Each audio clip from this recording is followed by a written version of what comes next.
told during the break that another visitor from the past has shown up. Unfortunately, he's in Singapore, but satellite contact has been established. I think that he might be able to help us understand more about imperialism. He comes from the mid-19th century, and his name is Mr. James Brooke, or more colorfully, he's known as the White Raja of Sarawak. I believe that he's now, yes, he's in the studio in Singapore. Mr. Brooke, Michael Hayden from the University of Saskatchewan. Perhaps we could start by you telling us just what is a Raja and where's Sarawak? I do hate to begin by correcting you, Professor Hayden. However, after my recent trip to England, it is now Sir James Brooke. As for your questions, Sarawak is a small country on the northwest coast of the island of Borneo in the Dutch East Indies. It is subject to the Sultan of Brunei, Muda Hassin.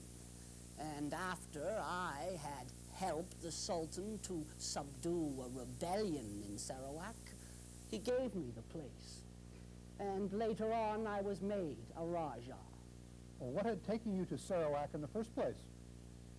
Well, I was born in the East, you see.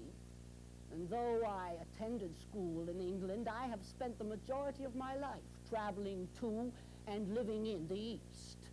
And I was born in Bengal, you see. However, after I inherited 30,000 pounds, I bought myself a schooner and I sailed it to the island of Borneo. Well, that explains how you got there, but we're interested in why you went. Partially a sense of adventure, I suppose. But for the most part, it was to introduce peaceful commerce and British law and influence into the region. The place is just swarming with pirates, you see. And the tribes in the area are worse than barbarous, engaging in such hideous, savage customs as eating the flesh of deceased ancestors. Well, I think that fact gives the lie to those who would maintain a superior moral purity to man in his savage state, uncorrupted by civilization. And so you introduced them to the civilizing technique of the steam-powered gunboat. I don't quite understand what you're getting at. Yes, we did use British gunboats to subdue the pirates and the water thieves in the region. Weren't you just helping one faction against another? Had any of them ever attacked or even threatened British shipping? No. However, we had to protect the tribes of the area. It was our duty to teach those beggars a lesson they won't soon forget. And even though they hadn't attacked the British shipping, you felt obliged to attack them, unarmed as they were, and kill some 1,500 of them without you losing anyone? Well, I'm not sure of the numbers. And for that, you charged the British government 20,000 pounds head money? Now, see here.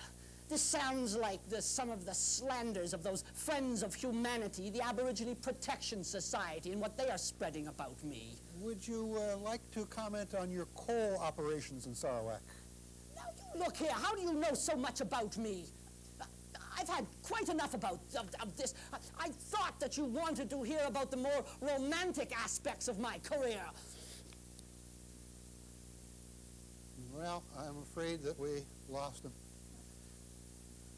There's a very good example of white man's burden there, of one version of it. I think in this case, he was of the kind who was more interested in power than many of those who were now dealing